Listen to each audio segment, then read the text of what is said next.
Mes chers amis, quel plaisir de vous retrouver 4 ans après.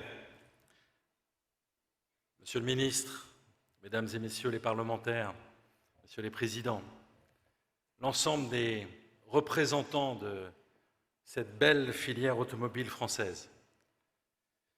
Bienvenue à Paris, Paris qui a inventé les salons automobiles. Et 89 éditions après, nous sommes là, debout, pour aborder sans doute la plus grande transformation de notre histoire. Donc bienvenue au Mondial 2022, le premier salon du nouveau monde automobile. Alors David l'évoquait à l'instant, que de chemin parcouru depuis la dernière édition. Entre le Covid, la crise des approvisionnements, des matières premières, des semi-conducteurs, la rupture de la chaîne logistique, l'explosion des prix de l'énergie aujourd'hui, les tensions inflationnistes, encore un peu, monsieur le bourreau, on a envie de dire. Stop! Mais depuis 4 ans, la filière, elle a commencé à s'adapter. Regardez ce qui s'est passé sur le marché de l'électrique. En 4 ans, la part de marché des véhicules électrifiés en France a été multipliée par 10. Le nombre de modèles que vous verrez au salon a été multiplié par 5 chez les constructeurs. Et le mois dernier, nous avons atteint 1 million de véhicules électrifiés dans le parc automobile français. Cette mutation, nous l'avions entamée avec une grande détermination. Et pourtant, on se le dit, ça n'était pas forcément la solution que nous avions préconisée. L'idée d'avoir une solution unique d'avenir pour l'automobile en Europe.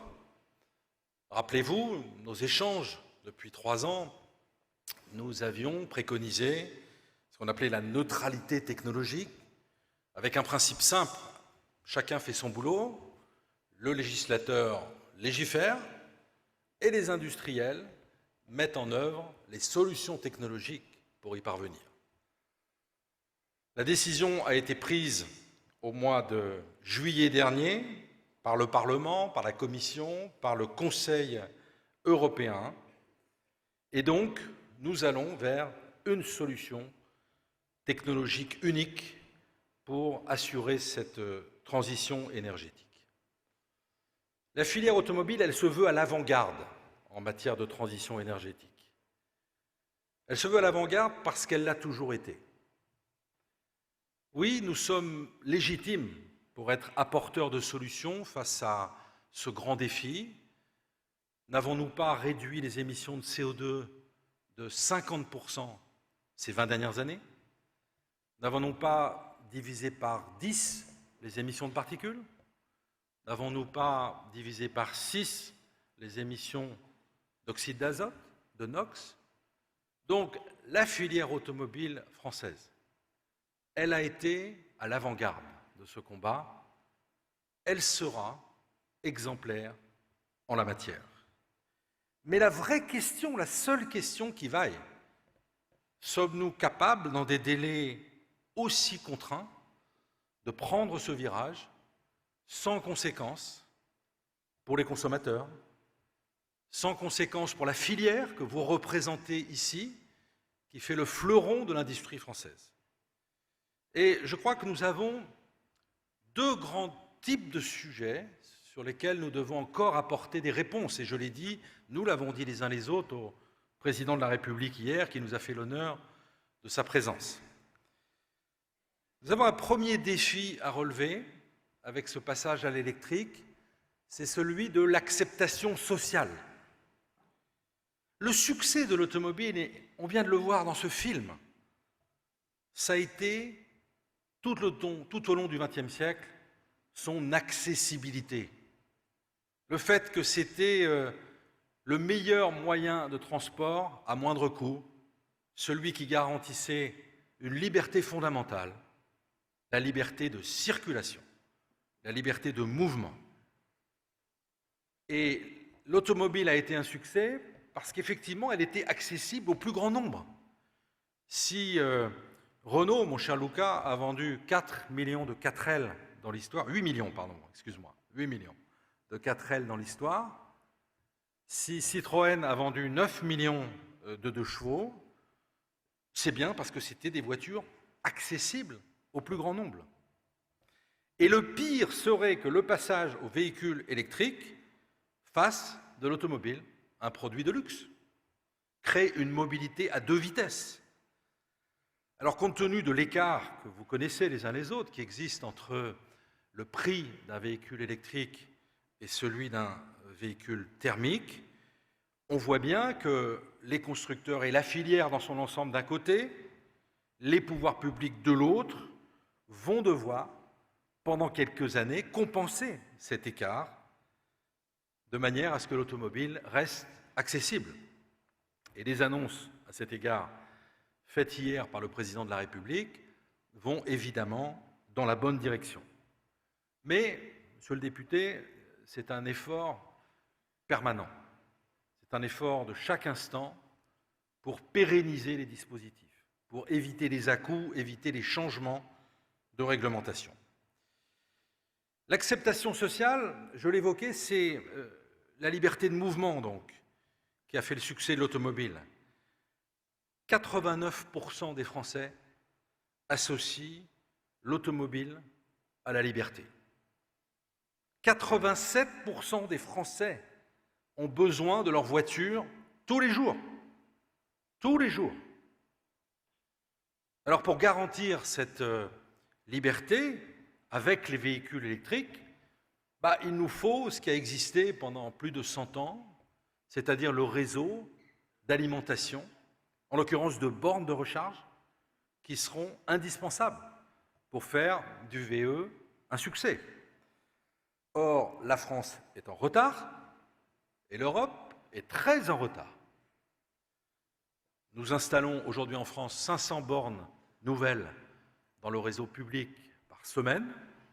Il en faudrait 1500. C'est dire l'effort qui reste à mener. Et Bruno Le Maire, qui nous rejoindra dans un instant, le sait.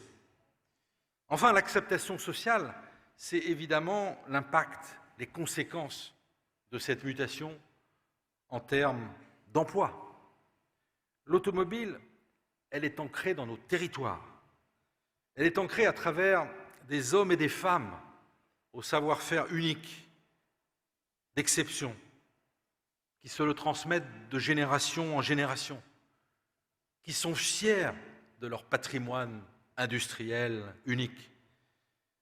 Eh bien, la filière automobile française, elle est passée en 5 ans de 400 000 à 350 000 emplois. Les prévisions que nous avons menées à la PFA avec l'Observatoire de la métallurgie, donc, dans lesquelles nous associons les représentants du personnel, laissent penser une nouvelle perte de l'ordre de 65 000 emplois. Notre mission, elle va être donc, dans les prochaines années, et nous avons commencé, d'accompagner les salariés qui seront victimes de ces transformations et en même temps de former les salariés du nouveau monde automobile, au métier de demain de l'automobile. Car le paradoxe, c'est que l'automobile perd des emplois d'un côté, mais elle recrute abondamment de l'autre.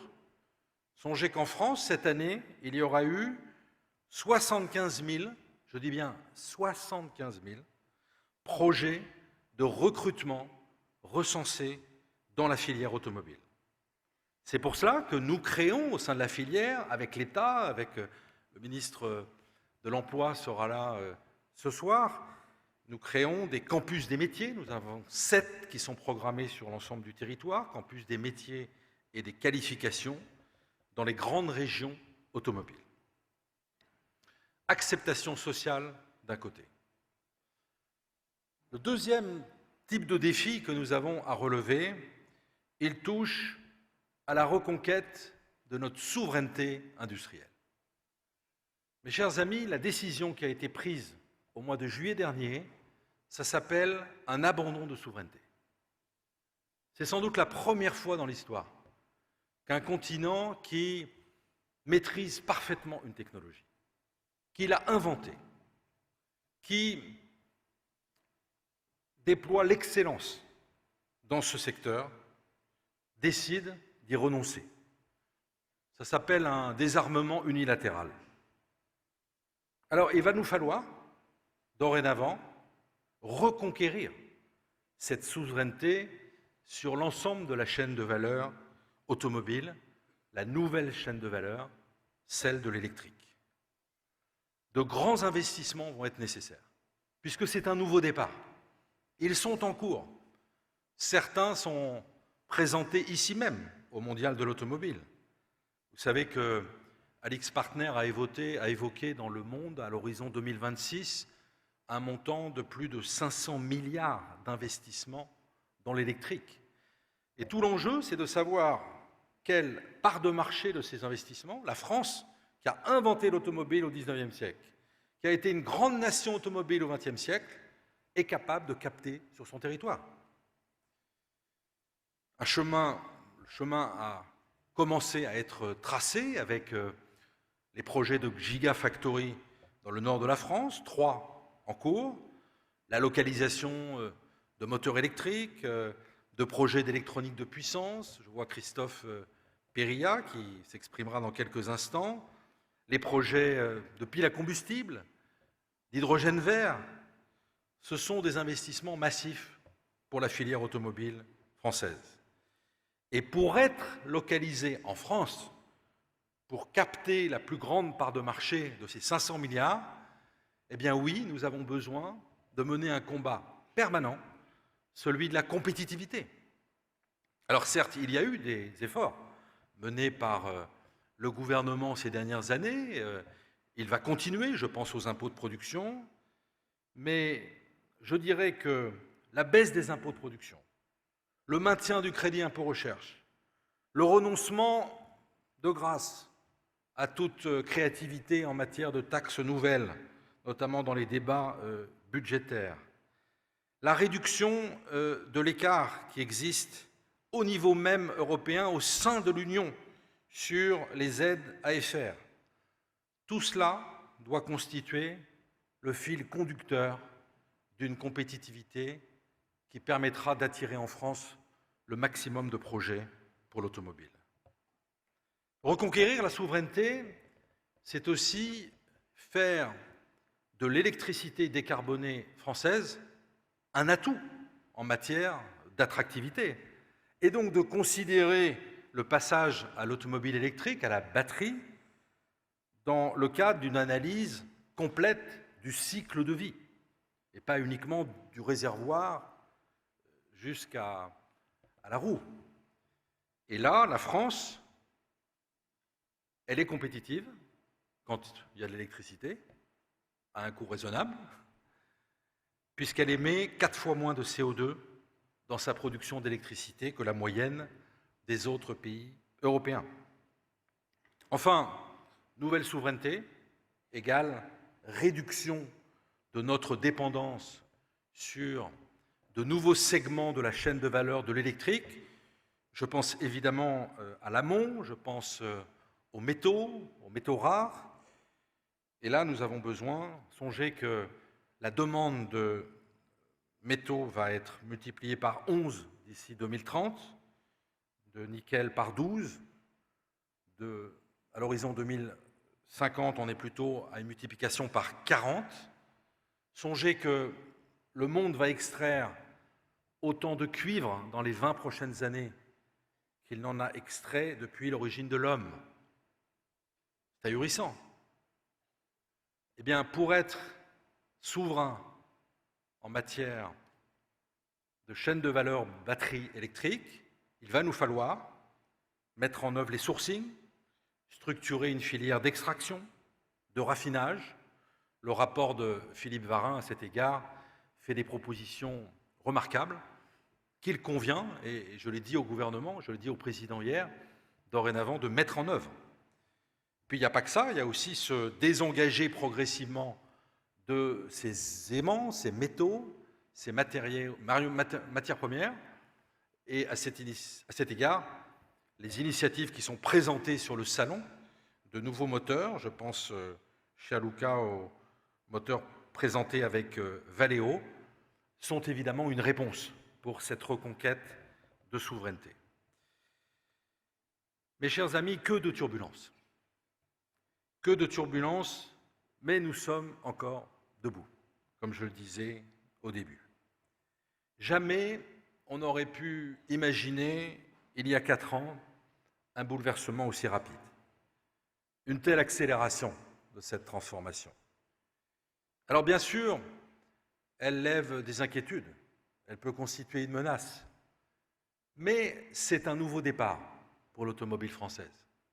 Et donc, ce sont un tas d'opportunités pour nos entreprises et nous devons miser sur ces opportunités.